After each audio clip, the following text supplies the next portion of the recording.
Ang mga resibong nakalap ngayong hapon. Kulong o refund? Yan ang proposal ng isang babaeng na scam sa Bulacan. We only have two options. Either makukulong siya or she's gonna pay the whole amount in a one-time go. Ang pinaghirapang milyones ng kanyang ama, nauwi raw sa wala dahil ang binili nilang lupa at sasakyan sa isang babae, peki pala ang mga dokumento. Kasi yung pera na yun is inipon ni Daddy for a decade. Hard-earned money niya yun. Hindi yun basta-basta nakukuha lang. Nandiyan dalawa sa akin, oh. Ilang linggong direktikan ng Philippine National Police Criminal Investigation and Detection Group o PNP-CIDG Bulacan ang babaeng naloko umano sa kanila hanggang nabalitaan nilang ang itinuturong tumangay sa kanilang pera. Road to happily ever after na pala ang soon-to-bride all dressed in white. Magiging soon-to-be prisoner in orange kaya? Tulungan po ako, nakikiusap po.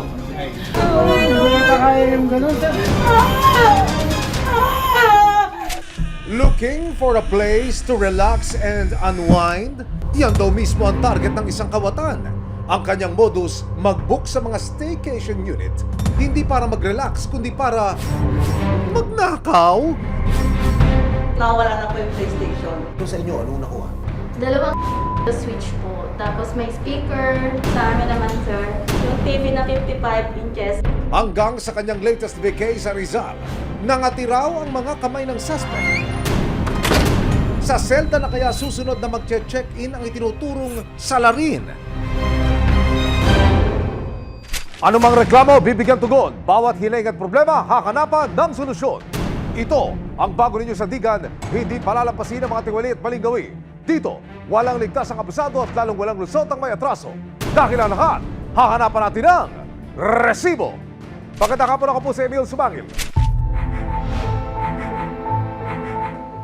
Kwento ni Danica, hindi niya tunay na pangalan sa isang driving school na kilala ng kanilang pamilya si Jane. Hindi niya rin tunay na pangalan. Namit namin through the driving school kung saan nag-inquire si Daddy. Nag-aaral pa po ko as a college student. Ayon sa biktima, talaga nga namang mapapasana all ka sa tactics na ginawa ni Jane. She always brings me out. Kala ko someone trusted. Kasi lagi siyang, sige, tutulungan kita. Hanggang isang araw, aba ang ate mo may proposal. Ang pera ni Danica tutubo raw ng 10% kapag ininvest sa kanyang pautang business. Okay, we agreed, we funded. Tapos nag-start siya sa pautang. Pero di pa pala doon sa pautang scheme nagtatapos dahil one day, isinanla naman niya kina Danica ang ilang sasakyan. May magsasanla ng motor. Nagpakita siya ng picture ng ORC or after nun, another motor ulit.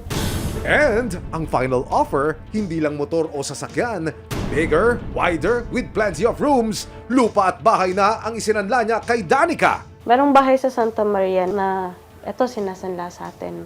Kailangan daw nung may-ari ng lupa ng pera kasi may cancer or may ooperahan. Ang lupa nakapangalan naman sa pamilya ng isang Ryan, pero sa tuwing imimit daw si Ryan kasama si Jane para sa bayaran, lagi raw itong no-show. Ang bilin kasi ni Daddy, every time na magpapadala siya, is kausapin ko daw yung may-ari ng lupa. Ang nangyayari lagi niya, wala si Ryan, busy si Ryan. Pero isang araw, bigla raw may ipinakilala si Jane. Ang mamang ito raw ang may-ari ng lupa na si Ryan. May pinakilala siya sa akin, guy. Ito yung may-ari ng lupa.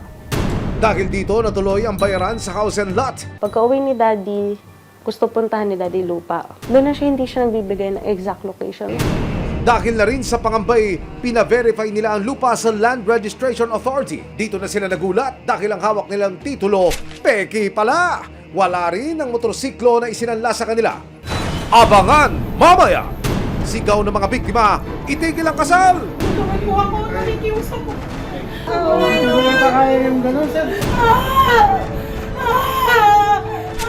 Susunod, looking for a place to relax and unwind?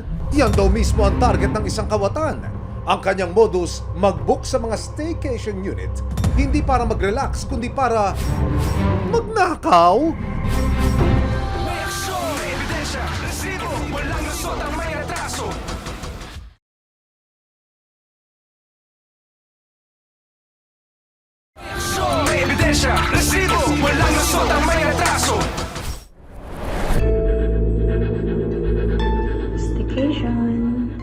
Sa cellphone video na ito, makikita ang maayos at comfy na unit ni Dolores. Hindi niya tunay na pangalan.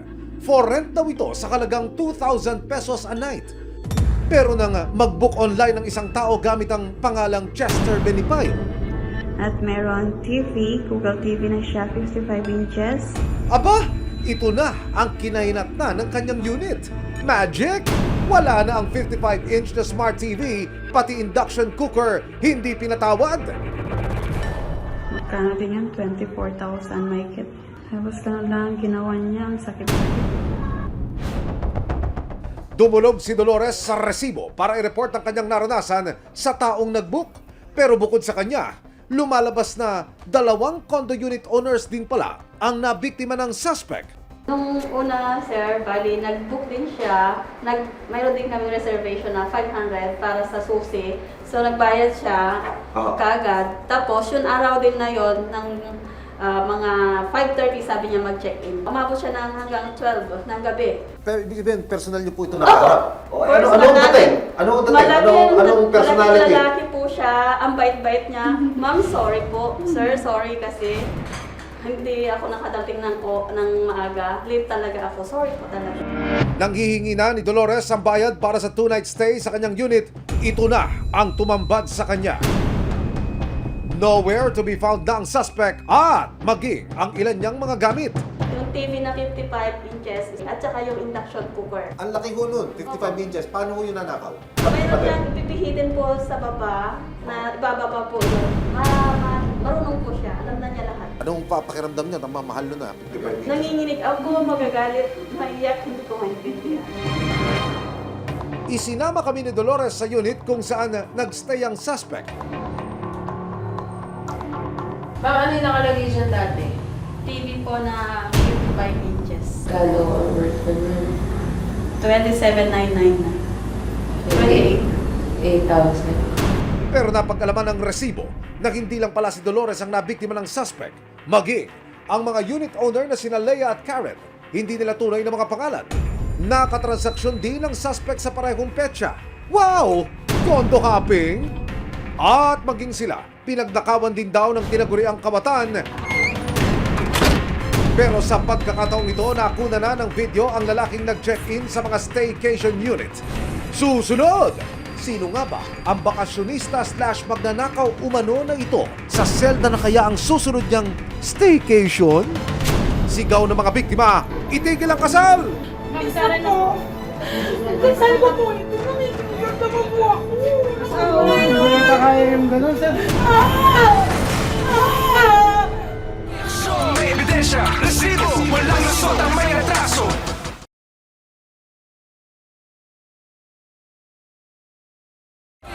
May ebidensya, resibo, walang lusot ang may atraso. Dumulog sa resibo ang 3 staycation unit owners para ireklamo ang naranasan nilang booking na nauwi sa pananamantala at pagnanakaw. Ang modus, magbubuk ang suspect ng stay sa unit at hindi agad magbabayad ng full amount. Hindi niya sasabihin na nakapag-check-in na siya at dito na siya mangungulimbat ng mga gamit na kanyang matitipuhan. Unang nabiktima ng suspect ang unit owner na si Dolores. At meron TV, Google TV na siya, 55 inches. Natangay ang ilang gamit niya tulad ng TV at induction cooker. Pero napag-alaman ng resibo na may iba pang tinarget ang suspect. Si Leia na isa ring unit owner sa ibang condo. Nakatransaksyon din ang suspect sa parehong petsa. Sa akin po kasi, bali, mag-message po sila na parang regular guest. Mag-ano po sila na sabihin niya, mag-book ng may games po ba kayo? May PlayStation. Yung po ako natanong nila, may PlayStation po kayo, PlayStation 5. So kung available pa po, ipapag-book po namin sila. Pero sa akin po kasi hindi ako nanghingi ng reservation. Kaya inaantay ko na lang po siya na dumating. Puro po delay yung ginagawa niya eh. Nasa traffic po ako, mamaya po ako makakarating. Pwede po ba yung ganito? Para hindi rin po siya mag-send ng payment agad. Pero habang pinatatagal niya ang kanyang pagdating, nasa unit na pala ang suspect at nagnanakaw na. Ang tinarget naman niya ang kanilang gaming console. Gina G, si Kuya. 4 PM pa lang pala, nakapasok na siya sa unit. Nakuha niya na yung PlayStation namin, tapos nakaalis na rin po siya. Ilang minuto lang ho siya nagtagal sa loob ng Sa kwarto gate lang nyo? po kasi 4:06 PM, na nakalab po siya sa lobby namin. Nung madaling araw na, nagdududa na talaga ako dahil hindi siya nag-reply na. Tapos sabi ko, nakapag-check-in po ba kayo? Wala siyang reply, wala kahit ano. Tapos sabi ko rin sa asawa ko, ay punta ka sa unit. Sabi ko, check mo lang sa guard ka kung nakapag-check-in siya. Pagpunta po niya, doon sa unit, nawawala na po yung PlayStation. Nainis po kami kasi yun lang yun sa mga highlights ng staycation namin yung PlayStation Tapos yun nga, kinuha lang ng ganun-ganun lang. Na-discover niyo ito nung hindi na nagre-reply? Hindi na po siya nagre-reply. Ang hawak na resibo ni Leia, ang litratong ito na kinuna ng gwardiya ng condo unit nang mag-check-in ang suspect hapon noong November 24. Ang ginamit niyang pangalan, pareho sa ginamit niya nang mag-book siya sa unit ni Dolores. Anong ginamit niyang pakilala mo sa inyong tatlo? Isang pangalan lang mo? Chester Bitipayo po sa akin. Sa akin yung iba po, Cito Cruz ang ginamit ng account. Tulad nila Leia at Dolores, nag-book din ang parehong suspect sa staycation place ni Karen. Hindi niya rin tunay na pangalan, pero this time, nakapagbayad daw ito ng down payment for not just 1, but 2 units. Sosyal! Instant booking lang din po yung ginawa niya sa amin. Nanghihingi kami na 50% down payment for reservation. And then nagbayad po sila agad. So, hindi ako parang dalawang isip na, kasi may bayad na, may down payment na. Kaya, inalaw ko po silang mag-book sa amin sa unit. And then, nung nag-book na po sila sa akin, nang request pa po sila na isa pang unit. Meron po kami sakto na available na unit. So, nagbayad din sila agad sa akin. Tulad ni Dolores at Leia, ginos din ng suspect si Karen upon check-in. Sa inyo, anong nakuha? Dalawang switch po. Tapos may speaker, tapos may modem ng TV, may power tools din po silang nakuha sa amin na medyo mahal. Paano niyo ko na-discover na kayo nawawala na? Ano po, hindi na rin sila nagre-reply. Nahagip ng CCTV ang pagdating at pag-alis ng suspect mula sa condominium building kung saan may unit si Karen. Dumating ito sakay ng isang motorsiklo at ilang minuto lang ang lumipas, lumabas na ang suspect ng may bitbit na paper bag. Uy! Anong sinaron mo dyan? Mula Quezon City at Pasig City, dumayo rin ng Rizal ang suspect para mag-staycation. Well-traveled yarn. Dito napag-alaman ng resibo na isa na namang unit for rent ang nabiktima niya. Pero sa pagkakataong ito, hindi na siya nakatakas. Natimbre agad na may-ari ng unit ang ginagawang pagnanakaw ng suspect. Naabutan siya ng mga tauhan ng barangay sa unit nitong December 11 at hindi na siya nakapalag. Pati mga remote, nasa bag mo rin. Tinatanong din po niya kung gumagana po yung TV. Meron po siyang bag na kulay itim na malaki at identify po namin, nakakita po namin siya. Nandun na po yung mga gamit na yung money collection na $4. Nung hinalokot po namin, marami siyang identification ID na hindi dito pa sa pangalan. Sa investigasyon ng mga otoridad, napag-alaman na hindi Chester o Cito ang pangalan niya, kung hindi Jules Daniel da Silva. Gumagamit siya ng iba't ibang pangalan at ID para makapanloko ng mga unit owner. Ito ba yung lalaking nag-check-in dito sa inyo? Opo, siya po. Nitong Miyerkules, nakumpirma ng resibo na nasa Montalban Custodial Facility sa Rodriguez Rizal na si Jules para sa kasong theft. Are you enjoying your stay? Tumanggi magbigay ng panayam ang Rodriguez PNP nang makausap ng resibo ang Public Information Officer ng Rizal PNP sa telepono. Ipinaliwanag nilang hindi pa sila maaaring magbigay ng statement dahil napag-alaman nilang may iba pa raw na biktima si Da Silva bukod kina Dolores, Leia at Karen. Patuloy rin daw ang pangangalat ng mga ebidensya laban sa suspect. Sa panahong online na ang halos lahat ng transaksyon natin, mainam na hindi agad magtiwala sa ating mga kausap. At sa mga manloloko at mambubudol, re-resibuhan namin kayo!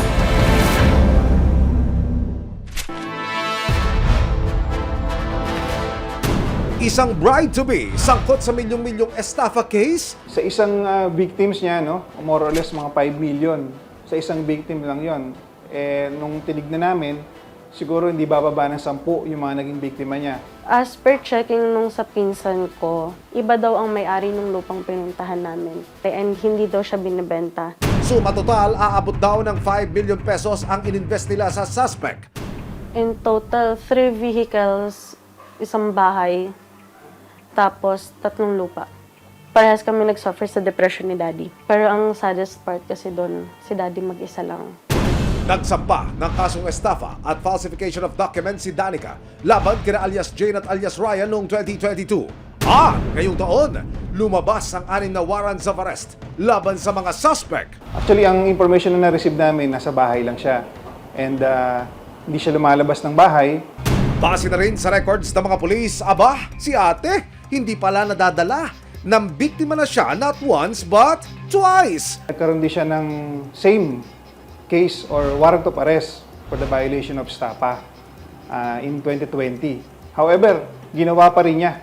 Nito lamang December 1, ikinasa ng PNP CIDG Bulacan ang isang entrapment operation para mahuli ang suspect. Pero ang suspect natiktikan sa araw mismo ng kanyang kasal. At ang isa pang suspect na si Ryan, abay naman daw. Yung lalaki is accordingly, siya yung accomplice nung principal na suspect. Ang CIDG Bulacan, huhulihin na ang suspect na madulas at mahusay daw sa hide and seek.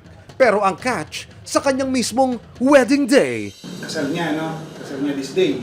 Accordingly, ay isa sa mga abay, no? So, secondary target natin siya. Here comes the bride, Este! Here comes the police! Dinokumento ng PNP CIDG ang aktwal na pagdakip sa mga suspect. Narito po makikita ang video. Sinimulang i-record ito habang dahan-dahang naglalakad ng mga pulis papasok dito po sa Events Place. Maya-maya pa, sa loob ng isang multi-purpose function hall na ito, makikita ang isang babaeng nakatrake de boda.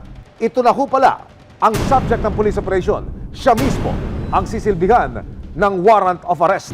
May way pa to para pwede ko bang bayaran agad yung bill na to? Aayusin naman namin. Kasi wag naman ngayon, please. Sa video mula sa CIDG, makikita ang pagmamakaawa ng pamilya ng suspect na kung pwede sana'y the kasal must go on. Nakikiusap po ako kahit after ng wedding. Yes, ma'am. Hindi po ba pwedeng teka lang. Nakikiusap naman kami, tapusin lang. Pero sana yung okasyon na sir. Okasyon naman tayo. Alam niyo pala, dapat bine-verify niyo lagi sa Hindi namin alam mo meron. Wala na sinasabi sa korte. Any time of the day and night. Warrant of arrest yan, ma'am. Tulungan po ako, nakikiusap po.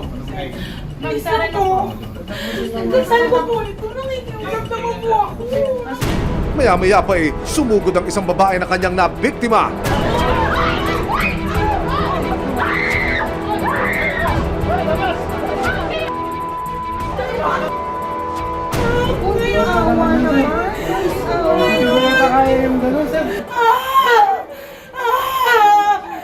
Baka naman patapusin na yung event.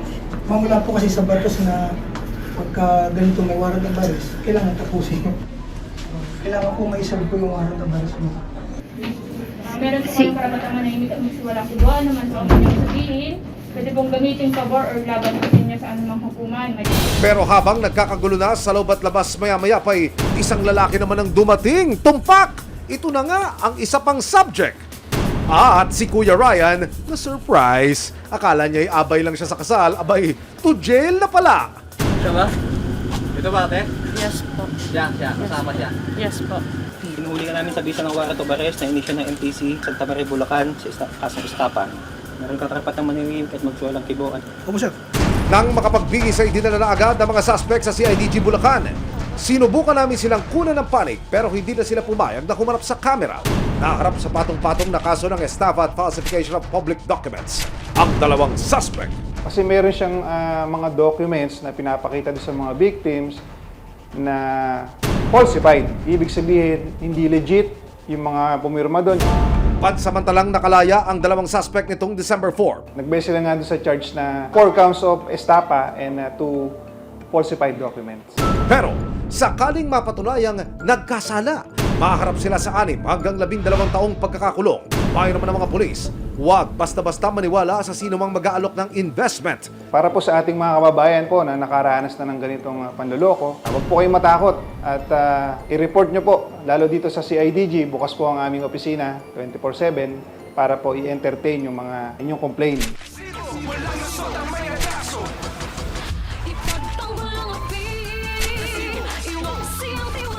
Sama-sama nating ituwid ang tiwali at baluktot. Itakwil ang maling gawi at modus na bulok. Walang ligtas ang kabusado at lalong walang lusot ang may atraso.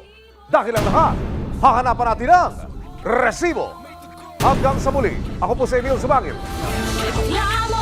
May aksyon, may ebidensya. Resibo, walang lusot ang may retraso.